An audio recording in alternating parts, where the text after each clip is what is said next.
Paul, Deluded, I'm back again. Yeah, man, I'm back again. Fridays equals Q&A days. People, I don't know why I'm in such a good mood. In fact, I do.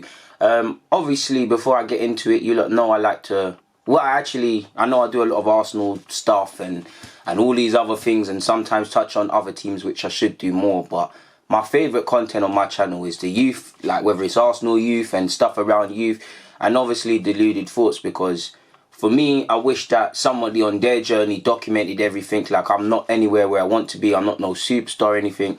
But I'm just simply trying to be better than I was yesterday. And I think when people finally get to that end goal, you don't see the mountains they climb or the hurt or the hardships and things. And for me personally, I'm still going through a lot. I'm still not where I want to be in life. I wouldn't even go as far as to say I'm completely happy or even fractionally happy in my life. But just to know people feel, not nice that they feel the same way, but they're going through the same thing, then it's good. And for me, someone that might be going through what I'm going through and might want to give up, might see my thing and think, yo, you know what, this and that. And flip way, you lot give me some nice messages, people. You lot really don't understand. I'm really not doing lip service. You don't understand what these positive comments do for me, people. Do you know? And I don't know if it's the universe or whatever, but whenever I'm feeling sad, forget all of this, a message will pop up on my YouTube account with various nice messages, or I might see someone in public, and that's been the biggest eye opener for me this year, people. Is that I know YouTube's a big place, but the people that genuinely, pardon my language, fuck with my content religiously, and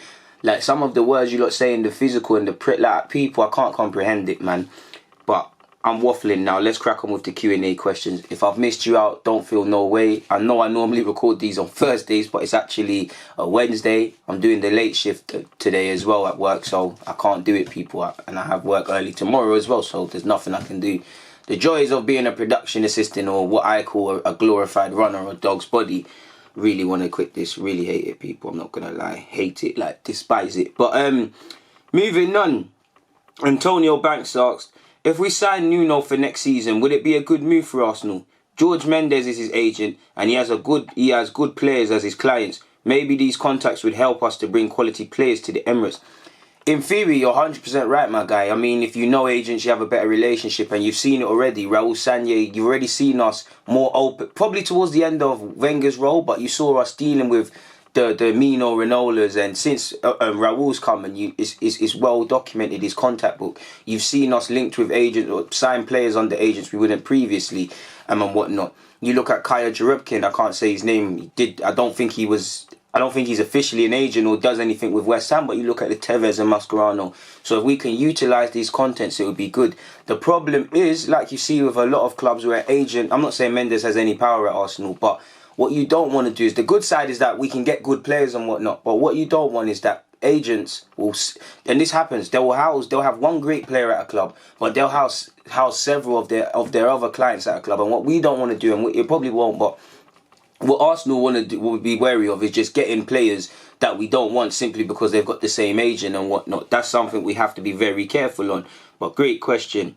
Ben's asked, DG, what's your Emirates era 11? I think I've answered this before, my guy, man. But because I assume you weren't there for the last Q&A, I'll go in goal. It's a tough one. Emirates area, it's got to be Szczesny, really. It's got to be Szczesny. Czech wasn't certified during them times then. Szczesny was frustrating. Lehmann was winding down in his career. Leno's not really been here long enough. So it's got to be Szczesny. Left back.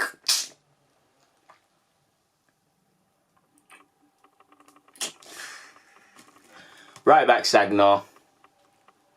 I guess left back, Clichy. There's not really, I want to say Tierney, but he ain't been here long enough. And Cole weren't here in the Emirates, so there's not really a glaring left back for me. I think Clichy, Arsenal fans have this romance around Clichy. I think he was pretty poor, but I'm going to go with Clichy. But in fact, let me rephrase that. He weren't poor, but he weren't exactly amazing. He was better than Kieran Gibbs, so I'm going to go with Clichy. Centre halves, Koscielny and Mertesacker, probably, to be fair with you, because of their partnership. I can't think off the top of my head any other top quality centre halves we've had. So I'd probably be them two. Central midfield now, or the three in midfield, I would probably go Cesc Fabregas in a pivot, Santi Cazorla with Cesc Fabregas. And you know what? I'm going to go Mesut Ozil, you know. Up front, Alexis Sanchez. I mean, technically Thierry Henry was here. He's played at the Emirates, so I'm going to give it to Dad. So I'm going to go Alexis Sanchez, Thierry. And it's tough, man. I want to say Van Persie. I want to say Nasri. I want to actually say Aubameyang, to be fair with you. I'm going to go with Nasri because I never say him. And obviously, the way he left was annoyed me a bit, but he was a terrific footballer for me anyway. So that would probably be it. I've tried to not name the typical team I normally would. So hopefully that answers your question.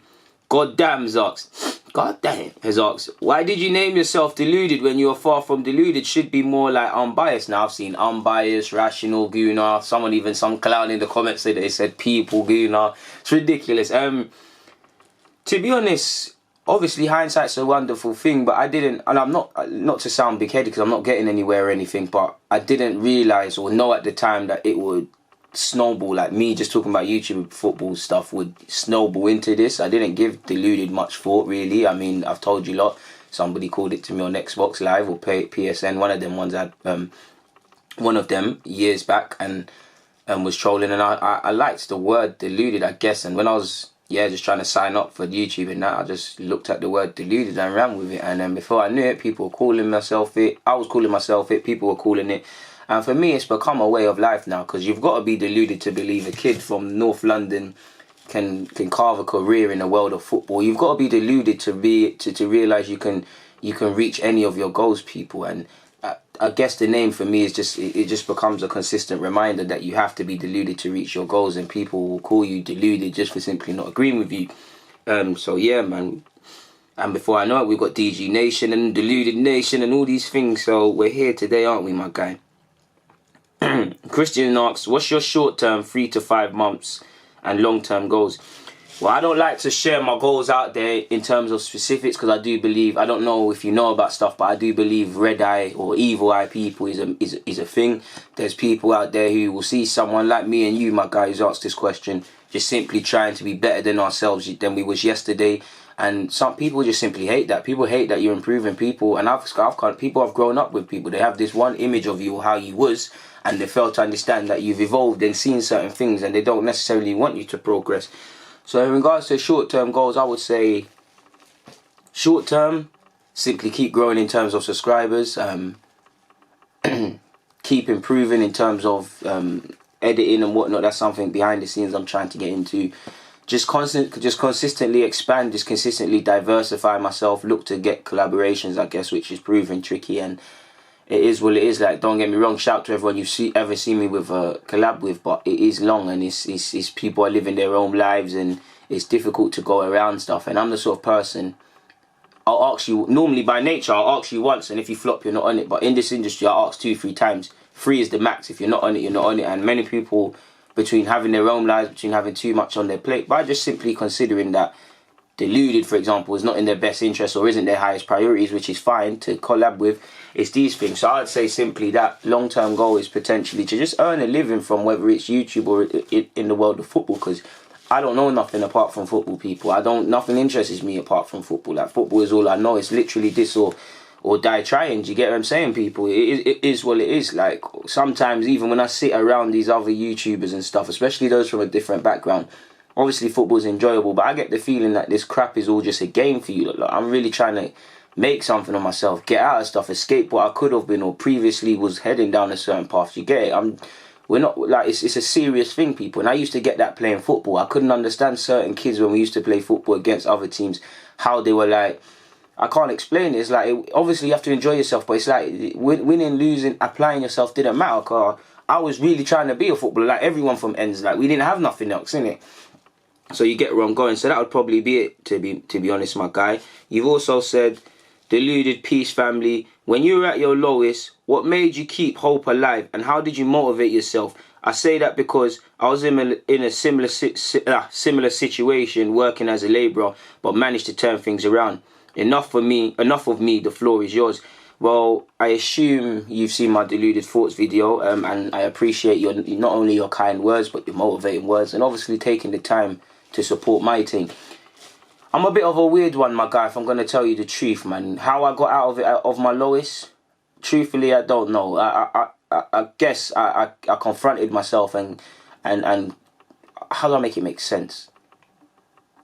I accepted the uncomfortable truth is whether I'm legitimate in my reasons of feeling sorry for myself or think woe is me, the world is going to keep spinning. So I can either be the person I am in nature, high aggression, high energy, high intensity, or I can keep being a little pussy to myself. And this is, it don't mean you're a pussy, but this is what I was telling myself, people. Like, I tell myself these things all the time. Like, for instance, when I'm feeling sad and things are hurting and whatnot, I always tell myself, don't get me wrong, I feel sorry for myself and whatnot, but the right side of me or the other, like the devil or whatever, he says to me, devil's not the right word, but you know you have the angel and the devil. Another side says to me, you're tired, so what, everybody's tired. You want to quit, so what, just any sort of thing. It's like, so what, stop feeling sorry for yourself, stop being a bitch, get up, stop being a pussy, go do this thing. And that works for me. It might not work for someone else, but I'm my own harshest critic. This is why YouTube comments and all these things could never hurt me, my guy. So I just thought of, I don't know, I'd say at a point, I just think about the people that, I just think about the people that are depending on me, or the people that if I was to depart this earth, who would feel it, and that keeps me going. But truthfully, there was a time, and I didn't speak about it, in Tottenham Marshes, my guy. I want to sound crazy on that, but I wanted it all to end. Like, I was sat there, it was dark, probably like 1 a.m, like sat there looking at the sky, woe is me, invisible tears, just thinking, yo, my life is shit, how does it get better? It's only going to get worse. Like, is this what I was, from the minute I was born, is this what I was planning to do? And I asked God or whatever, can you end this? Like, can you genuinely end this? Like, man can't take this no more. Do you get it, my guy? I can't take this no more. And the voice spoke to me and just said, keep going, really. I don't know if it's me bucking out. I don't know if it was the crow. I don't know if it was a homeless person behind me bucking out. But it is what it is. So I'd say that to my guy. And to be fair, not to say I'm better than anyone else, but I do have this... I've always found, even with this YouTube thing, when I really like something can't stop me. Like, I can be battered, I can be bruised, but I have this tenacity within me and I can't shake it off. So I'd say that, my guy. You just simply don't know how strong you are until being strong is your only option. Like, I don't know what I'm really capable and incapable of, and that's life's discovery. So I'd say what kept me at my lowest, what really kept me from sinking low when I was at my lowest point is it's tough. It's tough because financially it's hard to think of something when you can only see what's in front of you. But I looked past where I was necessarily financially now, where I was physically, and I put myself in a good space, people. Like, even work now, it's going to sound very bad, but you know, during slavery, to keep their spirits up when they were working in the field, they were singing songs.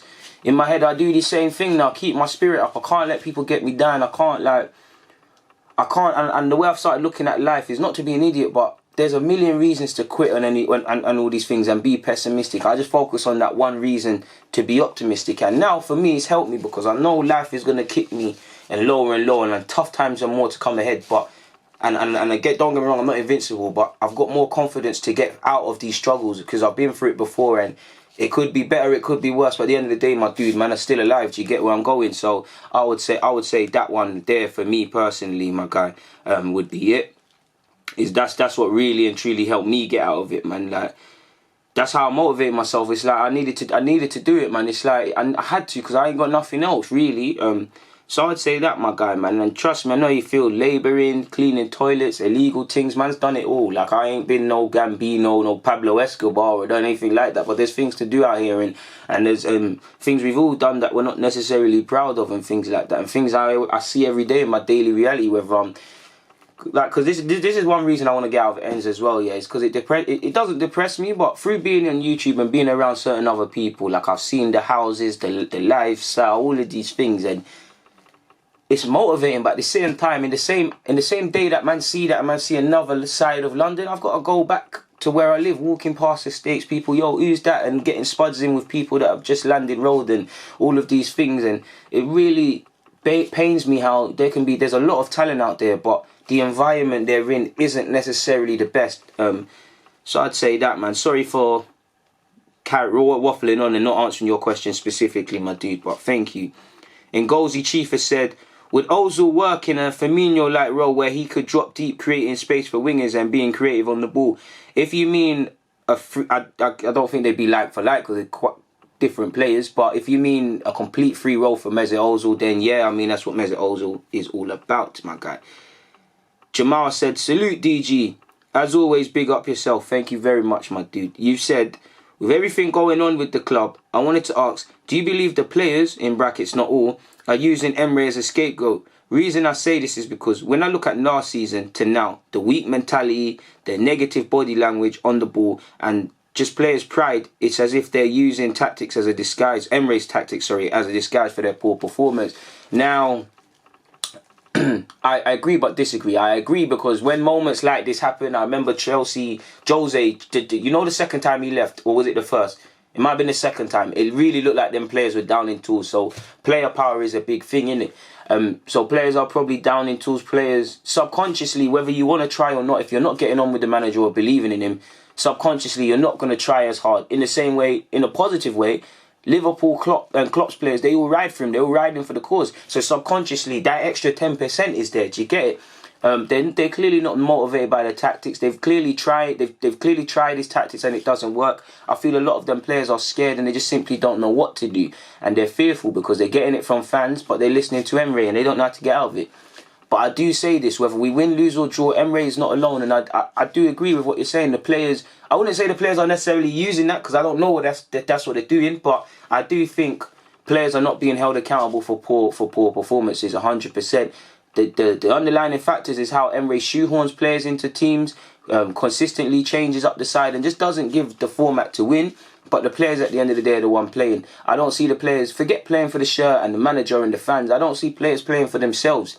I don't see pride, personal pride. And I know these people are prideful because they're professional footballers. And when they hear, and they always hear comments like they're soft, they're weak mentally, they never improve, Arsenal is banter. Surely these things got to hurt you personally if you're an athlete, because they're being said by the wider world of media and us included. But these lot got friends and families and brothers and whatnot. They're probably saying the same thing. Yo, why is Emery so crap, Chambers? Like Chambers, not to just because Chambers is the first guy in my head. People, his boys might say, oh, Chambers, mate, why is Emery so crap and this and that? Why aren't you really trying? It must hurt, these sort of things. Why are you lot so poor? It must hurt people. It must hurt. Koscielny's not here anymore, but it does hurt. Because didn't Koscielny break down in tears when his son asked him why Arsenal is so bad? Now, Aubameyang's got a young son, for example. I'm sure a couple of the other players have sons and daughters, so it must hurt. But I definitely agree with you that players' performances have to be held to higher account because certain players are just not putting it in. And as much as I believe Emery should have coached these players by now and brought them on in terms of concentrating and not conceding these silly goals they do, the players are the ones out there on the football pitch and they are watching it. They should be professional footballers are athletes. Athletes are some of the most self-reflecting individuals in the world, people. David Luiz should know, okay, maybe I shouldn't dive in, maybe I should learn how to concentrate. But if you're making these same mistakes, it's a choice. And the players have to take responsibility for that. So I 100% agree, Jamal, man. Thank you for your question. Diabolicals asks, what's your favourite match of all time when Arsenal won the league at White Hart Lane, my dude? 14 Goulans asked, DG, my man, please answer my question. My one and only question is, when will people finally realise that Kroenke is the biggest problem in Arsenal? I mean, you don't go out if you want to stop a farm or whatever, you don't strike the sheep. Sheeps can reproduce. You strike the shepherd. Now you can get a new shepherd, but with a new shepherd probably comes a change in mentality. Kroenke, everything is filtered down from Kroenke. I don't feel you can 100% blame Kroenke in that. As much as I think he needs to blame and he's the problem for Arsenal underlying lack of performance and kicking on, and he just simply doesn't care about football beyond it being a financial cash generator for him to do other things. As much as I feel the culture comes from the top and our mediocrity is because of the Kroenke family, at the end of the day, he's not the one picking the lineups for Emery, for example. So I do think there's not a single place to blame, but I do think even more so than Emery and the players, everything is with Kroenke. Kroenke doesn't want to be a winner. How often week in, week out is he at the Emirates? He'll be at the cup finals. I'll be surprised if he even knows who the other teams in the Premier League or who Arsenal are playing next week. He doesn't give a crap about football. You see him at all them NFL games and all these other things. He doesn't care, and this is where it is. And I 100% agree with you, Gooner, man. Igals asks, what's your favourite team? What's your favourite Arsenal team of the decade if you had to pick 11 players that played for Arsenal since 2000? Well, since 2000, isn't that? Forgive me if I'm wrong, but isn't 2000 to 2010, wasn't that one decade, and now 2010 to 2020 is another decade? Forgive me if my maths is poor and I don't know what I'm talking about. But I assume you mean from 2010 to which will be next year, 2020, marking 10 years. 2010, it's hard to remember these guys, man. I'd say Chesney. Well, again, it could be Chesney, Mertesacker. It could more or less be the same team I already put out there to answer this question already. But I'd probably look to get Alexis in there if I didn't say. In fact, I did say Alexis, so I'd probably say that, to be fair. But I'd have to, you know what? After this, I'm gonna go and give that question there some thought, people. Brian said, given performances, win/loss in recent years, is there still grounds to brand Arsenal as a football club with a well-known, attractive style of play? Moreover, do you trust that the current board are managing that reputation when looking at managerial options? I hope so, but I'm not going to lie, I don't, because on one hand, you'd think people in these positions are some of the smartest guys in the world. I don't, because the club will keep panicking, or being linked with a new name every week. I don't really have confidence in them able to find a replacement, but that's just me with my optimism on the floor. I'd love to be proven wrong. And clearly, my guy, you know what you're talking about. You know what you're talking about. That attractive style of play, not just under Emery's last 2 years, but arguably under Wenger's last 2 years, it's deserted us now. Even Wenger at his worst played definitely way better attacking football than Emery, but it's deserted us for a number of years. You go back to when we arguably had less resources and less of a team. Again, the only team at a point that played better football than us, people, and let's cut the crap, was Barcelona at one point. And even us Arsenal fans, we were shameless and screaming that we're better than them. We haven't got that anymore, and there's not really a pull to sign for Arsenal, bar the rich history and the top 6 club and the attraction of the Premier League. And right now it's history with French players and whatnot in particular. The longer we keep doing this mediocrity thing without Champions League football, these things are not going to last and people aren't going to care for them, my dude. Thank you for your question. Bro, we got bare questions, innit? Liam has said, if you were a manager, what would your philosophy be? I'd like to play attacking football, but for me it would be similar to Klopp, high aggression. But I would say a mixture of Klopp and Chris Wilder in that. I like to be solid defensively, but I also like Klopp's style of football. But I still want my players to enjoy themselves and stuff. So I'm a bit of a football romance with, because I mean, a big reason as to why I see football in the way I do is Arsene Wenger. So I'm always going to be that. So I'd say passionate. We fight to the last whistle. We fight from the moment. I'd say passionate. Aggression, passionate and attractive football is what I would try to install if I was a manager. F. has asked, when did you start supporting football? My whole life. Start supporting Arsenal, my dude. My whole life. Who's your favourite Arsenal footballer of all time? Thierry Henry or Patrick Vieira? Or probably Ashley Cole. I know a lot of fans will get onto me. Name your current world 11 in football. I'm not going to lie, I don't really know that run right now, my guy. So I'm going to skip that one. You also asked, given we get a better manager, name one player that would improve our squad. Sangre, I can never say his name, from Toulouse. I like Calvin Steggs as well for depth purposes. So probably them. Sandra Burge as well. Upamecano. I'm just naming players off the top of my head.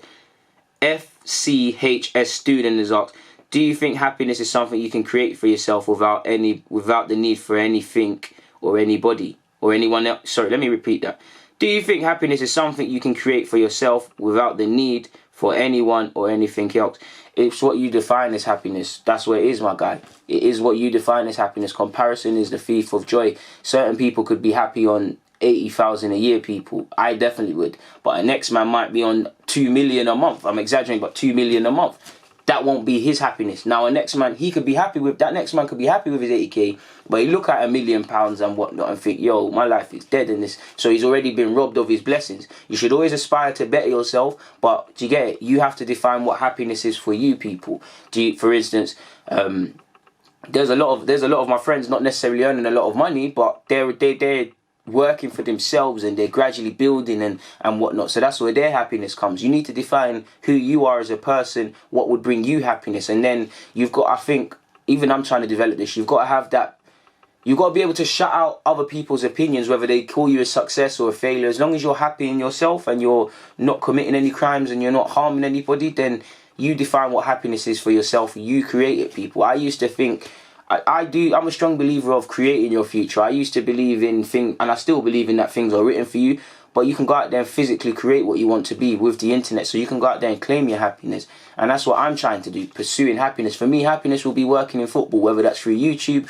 scouting, coaching, whatever. It'd be simply to wake up and know that I am a football scout or a coach, or I just simply do not have to go back to being a production runner and things like that. Opening the door for opening the door for people's deliveries, bringing out rubbish and doing all that sort of nonsense, people, as I do on certain YouTube channels and platforms that you see, which I should actually be sitting at the table. Shout out to TG, because he's a cool guy through no fault of his own. It's certain people behind the scenes, but at the risk of losing my job, I'm going to tell you that one. And that's why we need to start spamming the True Geordie platforms, people, the kickoffs, all spam everybody connected with it, people, because DG's got to get on that. And there's, like I said, TG and Loz tried to bust me on that, people. There's certain individuals behind the scenes that, when I was supposed to go on it, stole it from man, people.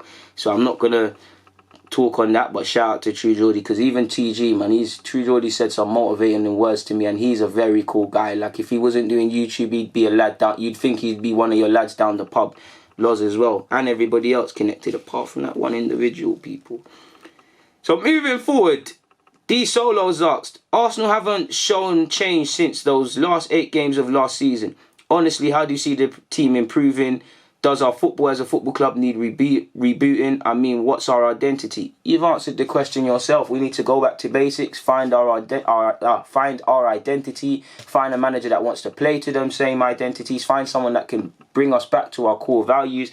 We do need a rebuild. We don't, you said it yourself, we don't look the same side since, what? We haven't looked good, really and truly. Even the 22 unbeaten run, we was getting the rub of the green. So 100%, you're right, my dude, man. You didn't even, some of these questions don't even know what, thanks for the question, but I don't even know why you lot asked, because you lot are smart and you lot have answered them already. Zach has said, whilst profiling footballers, is it possible to assess mental strength and maybe even tenacity? Yeah, 100%.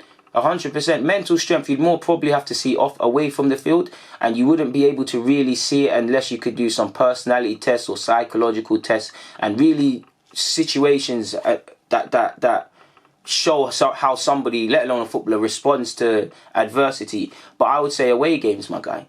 Everybody can play at home, apart from Arsenal, because we're rubbish both, but away games, when things aren't going your way, that's when you see what someone's made of, for example.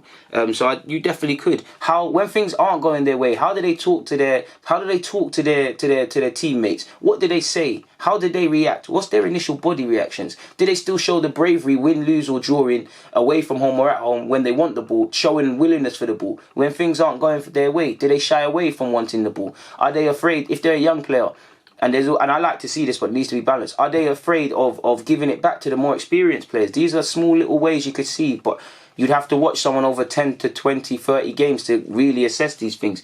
You've also asked, what's that last rum saying? It's a madness, man. Like, you can see, make sure you go and get that, man. Make sure you go and get that. DG might bring out his own rum or something. Make sure you go and get that, man. As you can see, I've saved some. Probably be gone by Thursday to, when do we play Arsenal? Sunday. So yeah, man, make sure you go get that, man. It's a bad boy thing. It's really rich in flavours, people, man. Like, it's one of them, you just need a couple cubes of ice, you're good. You can drink it straight. But same way I like to mix it with, I like to do the cocktail they've got, and I like to do my own little cocktails. Like, I've never told you lot, but I'm not an alcoholic. Forgive me for sounding tone deaf, but I do like a good drink, and I do like cocktails. But moving forward, you make me want to drink this, and it's 10:30, my dude, man. So you're on some bad mind thing. I don't know why you're asking me about rum, man, but shout out to you, Zach. Make sure you go get your bottle, man. Sinners asks, how old are you, bro? You got a baby face. You know what it says, ask the galley, baby face killer and that, you know my thing. Don't need fair share to get them, you know what I'm saying? But you've gone on and said, how old are you? You've got a baby face, but a very mature attitude. So to answer your first question, I'm 24. There you go. And if you could play in the Arsenal squad, what role would you play? I know you play your heart out, unlike some of our superstars. It's nice you said that, because my friends describe me as a passion merchant, and I am. Right back, man. Let's do my job. Right back thing. Just a right back thing. Yeah, I'll be a right back. That's my position. Or I'd like to, obviously I wasn't given the chance, but I fancy myself as a central midfielder, the sort of little cockling thing. If man could have a little cockling role, you know, just put out little fires, passable to Mesut, you lot shine and that. I'd say that, to be honest, my guy. But on a serious note, just right back, Black Gary Neville, basic right back. Do my job, let other people shine. Prey on the winger or the central midfielders at set pieces, say they're going to cover me so I can go on an adventure. The Football Corner has said, thank you for your question, my dude, man. The Football Corner has said, who would you definitely go for in January and who would you go for in the summer? You're going to have to stay. We're going to talk about that. So you're going to have to stay locked in, man. But one guy I would go for is Senghor of Toulouse. I must admit, he still needs to convince me a bit more, but I do like him. Equally, I like Stuttgart's Mandela, who I've done a video on before.